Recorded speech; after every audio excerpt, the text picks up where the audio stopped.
Hello everybody, welcome back. Today as well we have got you another video. In this video I'll show you how you can order and buy on TikTok shop. But before that, please do make sure to like our video, subscribe our channel, and yes, without any further delay, let's get started. For that, simply you have to go ahead, tap on your TikTok app and you will be in the home section, right?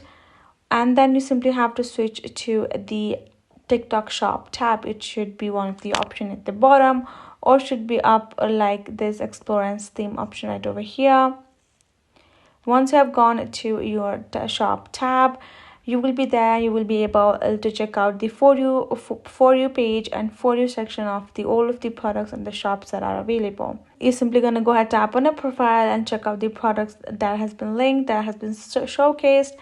Tap on them, simply go ahead and add to your cart, or tap on the product, tap on buy now option at the bottom. And once you've tapped on the buy now, you're going to go ahead and add in your payment details. Now they have the digital payment method like PayPal. Go ahead, tap on PayPal and add in your information, add in the amount, confirm the payment, and just have to wait for the delivery to happen. You can go ahead, check out the delivery process as well, and that's all you need to do. Hope this video helped. Thank you so much for watching. I will see you guys in our next video.